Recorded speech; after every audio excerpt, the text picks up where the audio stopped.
It's a first chat this year with Hendon manager Lee Allinson, and we've also got Hendon chairman Simon Lawrence with us. Lee, how are you? Very well, thank you, Steve. How about yourself? Yeah, I'm very well, thank you also. And Simon, good to see you as well. What's happening with the chairman of Hendon Football Club? Hang on a second. I was told this was another beat the manager. I'm only here because I want to give Lee another good hiding. You've crushed him once. Be charitable. Yeah, fair enough. What's happening? Not a lot, really. I think probably, sharing the same kind of frustrations that everybody else is, but knowing that A, there's nothing we can do about it, and B, football is not the most important thing in people's lives, and health and safety is far more important. And so, it is what it is. So if I've got this right, the Trident League, who kind of our league and the Isthmian League and the Northern Leagues, they've kind of said at the moment, obviously we can't play because at our level, we're not allowed to play. But the Trident League has said that their recommendation is to stop now, declare the season null and void, but then kind of throw it back to the clubs and ask the clubs to complete a survey as to what they think should happen. So if that's true, where do we stand? Where do you stand as chairman of Hendon Football Club? Do you want to carry on, or do you think, call it a day now? Okay, that's quite a multifaceted question. I mean, I'm happy to express a personal view, but it will be a personal view because I don't make decisions on behalf of Hendon Football Club. I'm just the chairman. In terms of the protocol, the Supporters Trust Committee or board has a number of operating groups, one of which is the football group, and that's comprised of myself, Nick Archer, Daz Bloor and John Rogers, and the four of us will make a recommendation to the full trust board, and a recommendation around how we, in this particular context, a recommendation on how we complete the questionnaire. You're absolutely right, it went out yesterday. Not as extensive as I thought it was going to be. There's about 12 questions, but 8 of them are, what's your name, what's your club, what step do you kind of thing. It goes to the FA. It's the FA rather than any of the Trident leagues. From a personal perspective, I would like to wait until the last possible moment to call the season to an end. I'd like to explore creative ways in which a season could be completed with definitely promotion and possibly relegation, but definitely promotion. But if it turns out that there is a fourth wave, if it turns out that we simply can't get any more games in and there's no prospect whatsoever of having any kind of sensible competition completed by the end of May, then and only then, very reluctantly, from a personal perspective, I would say, that's it. It's game over, at least for the season. It's that personal opinion is based on two aspects, really. Myself as a supporter, wanting to watch games, wanting to see us win games, wanting to see us make progress. But as chairman, and ultimately as the person whose responsibility it is to make sure that we are financially viable, a season that extends beyond the 31st of May, with a number of our players on contract with no income coming in, that at that point, head starts to take over from heart. So I think at that point, if nothing can be done to complete a competition by the end of May, then reluctantly, I think it's null and void, or it's the end of the season. And then again, still the possibility of something a bit more creative. Saw an email yesterday that was sent through by a director of Jersey Bulls, who I think play in Step 6, something that they've called Project Non-League. Came up with a very interesting idea that the football group will discuss on Monday, and that is effectively to try to combine some form of end of the season, completion of the season, with the planned reorganisation of the leagues to get up to 8 leagues at eight divisions at step 4. And the suggestion being that in some way, the results of this season, as few as they are, and the results of last season would be combined to come up with a points per game calculation. No relegation at all. Nobody should be relegated on the basis of so few games. But clubs could be promoted on that basis. There would be no, on the basis of their proposition, no clubs will be relegated across the entire pyramid, because there is room at step 5, there's room at step 2 for clubs to be promoted without anybody having to be relegated. Sorry, it's a bit of a long-winded answer there. I was going to say, you've actually just won the Gary McCann Award there for the longest ever answer. Lee, to you, it's we're recording this on a Saturday afternoon. It would be coming up to half-time in normal times. You're at home, but how many screens are you watching, Lee, at the same time here? I've got Billericay Dulwich on the right hand side. I've got Sky Sports News on here, and in the other room I've got Hanson playing on YouTube. So I've got a few games going on at the moment. What are your thoughts? We know that you're desperate to be involved, not sitting at home staring at screens, but to get physically involved. Where do you think we should be from your perspective right now? I think what's happening at the moment, we are doing the right thing in football. That I believe that unless you're mass testing twice a week, that no one should be playing football at the moment. It's too many deaths, there's too many illnesses. Obviously, it struck my family. My mum and dad got it over Christmas. My nephew got it. My brother-in-law had it. My cousin, my uncle. So I've seen the effects. Very early on, I was quite outspoken and believed that, with step 5 plan, that step 3 and 4 should have been planned, which I still believe now that should have happened. But at this stage, I think the decision is right not to play any football. How do we get back? And that's the big problem. And I'm not sure how we get back. I'm hearing the FA doesn't want to go into split leagues. I think the only way we could complete a season now is a split league. I think it would be probably the right thing to do. And I'm a little bit, I speak to a lot of managers. So I speak to Rob Dray at Taunton quite a bit. I speak to the Walton manager, the Hayes and Yeading management team, James Duncan at Chesham. We all want to play football. And I feel that it's very, very easy just to say, let's null and void the season on January the 7th, I believe that come out. There should be a way of looking at trying to get us back. If there's no way, I think everyone goes, you know what? Let's shake hands, it's done, and we come back in July or June or wherever, and you want to start pre-season. My argument is, and I have to be careful how I say this, when you have a panel of board that represent leagues, for me personally, I think they have to not represent any football club, and they have to be an independent panel that have the best interests of football players, football clubs, and leagues, and find a way of trying to play football. For me, there's too many agendas that football clubs will suit some football clubs. If I was in charge of a football club and I felt that, God, I could save a bit of money here and I don't have to play until August next year, right, let's get this season finished now. And that for me is wrong. Not saying that that's happening, but that could be the case. So I think that we have to try and find a way. But I would accept now that if the FA are saying that, no, we can't do split leagues, I don't see how we finish the league. And, playing everyone once wouldn't be right. Going into a season of trying to fit 30-odd games in 8, 10, 12 weeks is not doable. You've got to take into account that we have to look after our players as well. I can't get my players in after 8 weeks out to try and start a league after 2 weeks. They need a pre-season under their belt.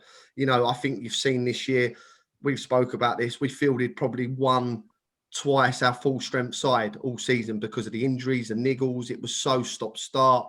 It was not normal. So for me, if they said, look, we can't find a way, I quite like the idea of what Simon said there about maybe doing some promotions because, again, 3rd season in a row that we'd have the same teams in the league, the same fixtures coming out. We get excited by that. We get excited by going to new grounds, playing new teams, looking at different leagues. So that side of it, I think it's only fair that they try and help us out. And I feel like we've been left in the lurch, especially step 3. we've spoke about it off camera. You know, there's some good step 3 sides now, and some clubs that have really benefited it from taking step 3 players into step 2. So, you know, I just think that we've been left in the lurch a little bit, and we have to find a way of trying to salvage something. You know, and I'm gutted. I'm gutted for the football club. I'm gutted for the players. I'm gutted for the teams around us. You know, you bring in Jonathan North, one of the best goalkeepers in the league. He's played more friendly than he's played league games. You know, we bring in Joe White, centre forward, real good player. He's probably played more friendlies than he's played league games. And that's no one's fault but this pandemic at the end of the day. But it is now frustrating when you see the league above us that are still playing, still training, still being able to do the things that they love. And, you know, I was a bit, probably Wednesday's probably been my worst day in terms of, you know, I'll speak to Dad after every game.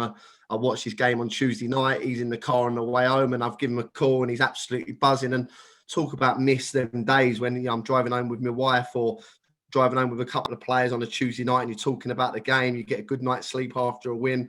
I don't miss the losing, obviously, but, you know, that is something you really miss. And it's you know, some players have lost a year of football, and, you know, that's going to be so hard for people, you know. And you know, I'm just trying to take it as a positive, trying to work on myself and work on what we need as a football club to move us forward. And that's all we can do. And if we have to wait and we don't start till August because there's nothing we can do, listen, I totally accept that. But I think that should be all the way through non-league football, not just step 3 downwards.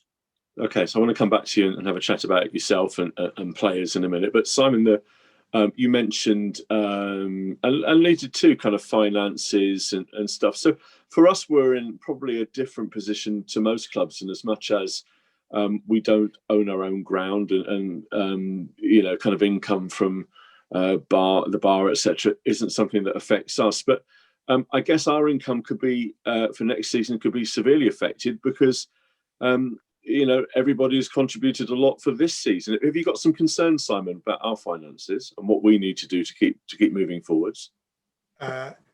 First, two things just to preface it. Firstly, I thought Lee's answer was a lot longer than mine. I agree. And so I think the Gary McCann trophy has already been passed across.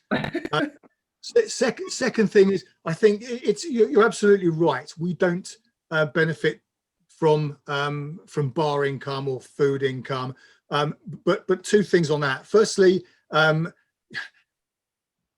that's not to say that's a good thing, because clearly it's not, because the folks at SJP do benefit from that income, and they're not receiving that income, so that's not a good thing. And secondly, you know, there is allied to that, there is an indirect benefit to us of bar income and food income, because what's good for SJP is good for us. What's bad for SJP ultimately is bad for us. So yes, we don't directly benefit from secondary spend, but it's still bad news for us, I would say. In terms of the finances, this is a really tricky one. It's at one level, the fact that we have a number of our players are on contract means that we are paying money out for which we're not receiving any direct benefit, at least for the period of the season being paused. We just have to take that on the chin. You know, a contract works on the basis of, you would hope that both parties will benefit, and at various times one party will benefit more than the other, and at other times the other party will benefit. We just have to take that on the chin. I think the big unknown here, and this isn't a precursor for a massive appeal, although of course that massive appeal will come at some point, is really around what happens once the season is finished. Because again, I think that we talked earlier about what we would like to see happen, and in an ideal world, I tend to believe that this season is done, and it will be done on a basis of null and void, because I think that there are too many factors that militate against anything other than being null and void. So it's really what happens after null and void. We have a number of season ticket holders. We have a number of people who made contributions into the 12th Man Fund. We have a number of corporate sponsors. We have a number of people who have bought sponsorships for players' kits, for match balls, for matches, for programs, etc., for players who've played 10 minutes and for matches that haven't taken place. So probably our finances, the financial impact of this season will very much depend on our supporters and our corporate sponsors, and whether they're willing and able to effectively to write off the amounts that they've already paid. I'd like to think that the majority of people who put money into the 12th Man Fund don't do it for the kudos. They do it to support the football club. They do it to support Lee. They do it because they know that ultimately the more money that is available to Lee, the better the squad, the better the results, the more likely it is that we'll achieve success. So I'm hopeful that we will not be significantly disadvantaged as a result of this, but it's possible that we will be. Another big unknown is that I'm trying to think exactly when. Certainly last month there was another tranche of money that was to be made available to sport. 14 million pounds was to be made available to be spread across steps 3 to 6, which is a lot of clubs. Daz will tell you exactly how many clubs it is. It's probably the best part of 1,000 clubs across that, but obviously it wouldn't be made available. You would expect it not to be made available on an equal footing for every club at step 3 all the way to step 6. But the problem was that this was intended to be made available on the basis of loans. The league, to their credit, and the FA, from what I understand, are working very, very hard to try to convert those loans into grants. 14 million pounds is a lot of money, but in the context of the amount of money that has been spent in supporting getting people back to work, other industries, etc., and recognizing the beneficial effect of having clubs like Hendon in the community, one would hope that there is a decent prospect of some financial support being made available to clubs like us in a form of grants. And if that happens, again, that could really change the whole complexion of the financial jigsaw. So sorry, again, a long-winded answer with very little certainty, but that's very much the nature of the pandemic, isn't it? So Lee, Simon obviously mentions kind of money. We've been talking about players being on contract, and you're on contract too, Lee. So I know it's early in the day, and I know there's not going to be a definitive here, but all supporters will want to know, Lee, your kind of feelings, because your contract will expire at the end of the season. I think 4 players' contracts expires at the end of the season. It's really difficult, isn't it? What's your kind of thoughts, Lee? Will we be seeing you back at Claremont Road? That's terrible. Silver Jubilee Park next season. No pressure on your answer here, mate. None at all. Listen, I've made no secret how much I've enjoyed my time at the football club. Absolutely gutted that again I can't finish a season. But I've made no secret that I'm planning for next year as long as the club want me, the chairman wants me, and the board. I'm happy. I'll come to the club because I had a vision of trying to move Hendon Football Club forward. If I didn't have that, I could have stayed and been comfortable at Biggleswade. I come to the club because, as I say, I think it's got good people, and it's a club that we feel that doing it the right way, with not overspending, that we can move the club forward, and that's the really big thing for me. So no, I'm really happy, and as I say, I've got to sit down with the chairman and the board members, but I've got no intentions of doing anything else at the moment. Players wise, it's stressful, Steve. I'm not going to lie. I feel that we're building a really good side at the football club. Do I think that we would have finished Article? No. Do I think we were missing 1 or 2 players? Yes. But we were 8 games in. We had opportunities to go away, sit down and look at what we needed, what we didn't need. And that's been taken away. And that's hard. Do the players want to recommit? We don't know. And this is my argument is, I love the fact that the players want to play. You can't stand in their way. Step 2, football still going ahead.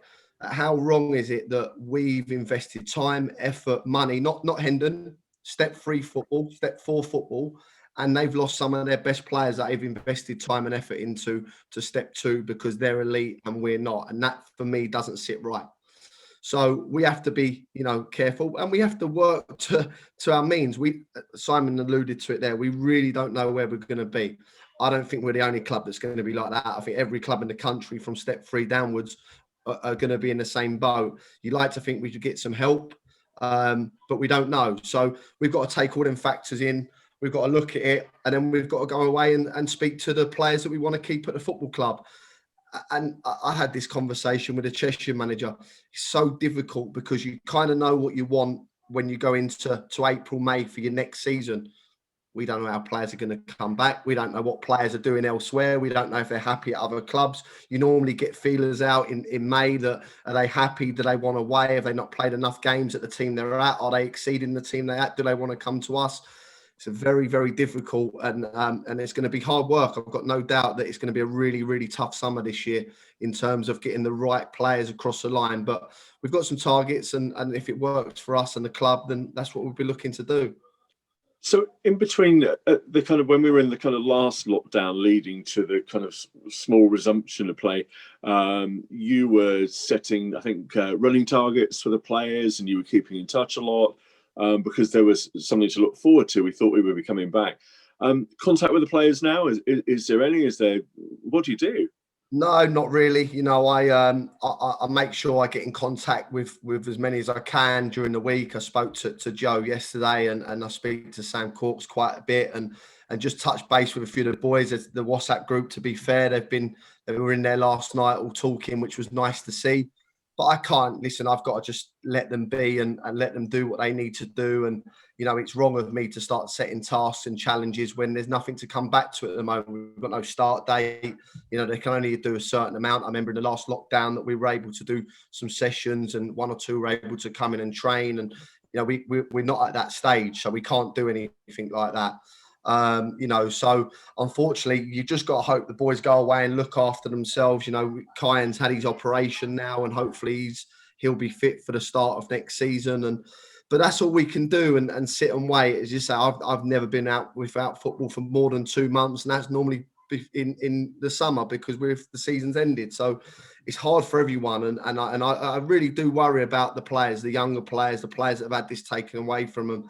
I really do worry about the lads, and hopefully they're all okay. They know where we are if they need to talk, and hopefully we'll be back soon. Okay. So, Simon, final thoughts from you. We're just in a position. I'm interested. You said, Simon, that you didn't. I think you said. I know you'll tell me if I've got this wrong. That you didn't think there should be relegation, but you think there should be promotion.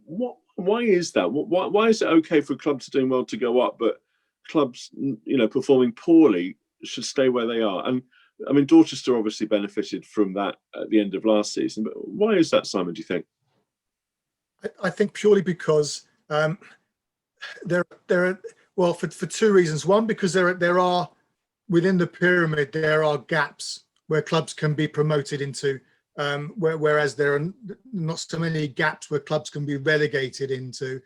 I think that with 2 seasons gone, or 2 part seasons, I should say, I think it just a gut feeling that it seems fairer to me that those clubs who have performed well over the course of those 2 part seasons should be rewarded, whereas those clubs who have performed poorly had plenty of time to do better. In either of those two seasons, in neither case was any club marooned at the bottom of the league. Whereas there were a number of teams, but there was even a couple of teams at the end of last season who technically had enough points to be guaranteed promotion had the season continued. So that just seems fair to me. At a slightly selfish point, and I'd be interested in Lee's views here, and I don't mean this from a travelling standpoint, although it does help. I think it would be very beneficial for Hendon to lose Truro for next season, and also, one of the clubs who I think Poole would be the second team who might be promoted from our division on the basis of points per game over 2 part seasons. It just makes life a little bit more competitive for us if we were to lose 2 of the strongest sides in our league. Lee, thoughts on that? I mean, I keep going back to the managers I speak to, but we do talk, and this league doesn't get any easier. And you'd like to think last year we may have lost, Truro and possibly Chesham, Hayes or Swindon out the league, and they don't. They stay in it, and then the league becomes even stronger because everyone's trying to get out of it. And it's going to be the same again next year if we don't lose them teams. The league just keeps becoming harder and harder, and that's what's really tough about it at the moment. There's no easy games in our league. There never is, but it just seems to be getting harder and harder and harder because everyone's scrambling to try and get out of it. So it is really tough. And I think Simon's right. I don't believe anyone should be relegated. My thoughts on it last year that I think points per game should have happened. But with this season in mind, I don't think that's quite right. But I do think there needs to be promotions. There has to be some change, We go back, the travelling we have to do as a football club. Why don't they look at it now? And it's a great opportunity to try and change the leagues up and give it a freshen up. We got Wingate and Finchley, Enfield Town, Haringey Borough, Potters Bar, all local games to us that could really help us with income, as well, yeah. With crowds, with saving on the travel. Yet we're going to be punished again this year and have to go to Taunton, Tiverton, Truro. Listen, I love the coach journeys. They're fantastic. We travel properly as a football club. But it's not great for us at the moment where we stand and the money that we're losing out on. So let's bang heads together and let's look at maybe a way of trying to change it for everyone at the non-league level, and let's have a restructure now and try and look after some clubs that need it. Simon, if there's not a restructure, and I absolutely on board with Lee there, is there? Do we have an opportunity? A way that we could say to the Isthmian League that perhaps could we come back? Is that something that I don't understand how these things work? Is that something that we're able to ask to happen? Yes, we are. We don't ask the Isthmian League. We ask the FA, and we've done that. You have the opportunity to express a preference to be moved, and we've filled out the form. We won't simply be moved because we've been in the league for 2 years and we've had to suffer 2 years or 3 years now of travelling. It won't be a you've done your time, you can come back. There would need to be a vacancy, and so if, for example, I wouldn't wish ill on anybody, but if, for example, a club in one of those clubs that you mentioned before were to have to drop out or drop down because of financial problems, that would be the sort of scenario where that might turn out to be possible. But it's there's no God-given rights to play in any particular league, and I think it's recognised that we're in a very small subset of clubs who are right on the cusp between one division and another division, and we suffer, as Lee said, as fun as the first trip to Truro and Taunton and Poole and Swindon and Tiverton were, all of those nice weekends where we headed west rather than heading east as we've done for the previous 20 odd years. After a time, and when the coach company sends their invoices through and every single journey is costing us £1,000,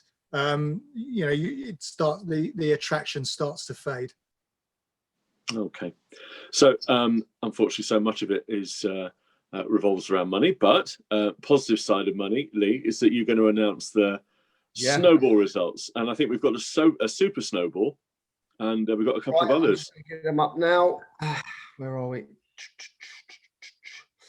Yeah, so we've got super snowball, £959.50, and it goes to ball 69 Doug Smith.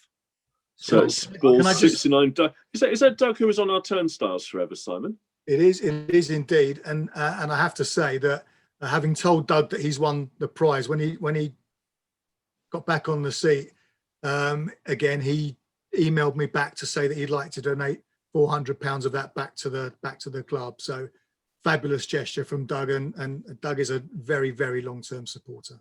I think that shows that the kind of people we've got at the club as well, and that it's absolutely just a massive help to us. Just mentioned there about £1,000 to travel away. So thanks again as well. First prize in the normal one is ball 16, and that's Eddie Edwards, £237. Well Lovely. done. Well done, Eddie. And second prize, £118.50. It's ball 94, and that's David Held. Excellent. All right. So, Lee, thank you very much. So Thank you for having me. we sit here in 16th of January, I think, Saturday afternoon. We don't know whether we should have been home or away, but it doesn't really matter. We're all sitting in our homes. So away to Hartley and Whitney, and I can tell you now, it would have been off. Yeah, the snow this morning, a bit of snow in the rain. Listen, we will no doubt spend many more Saturdays between now and August chatting about heaven only knows what. So thank you very much. Stay safe. Simon, thank you for giving us a different perspective. Obviously, Lee's obviously interested in the kind of football and the player side of things. It's interesting for all of us as supporters to understand what the club think and what their views are. So thank you too, Simon, and stay safe. And guys, we will hopefully see you both in the flesh at some point this year. Thank you. Lovely. Cheers, Steve. Thank you.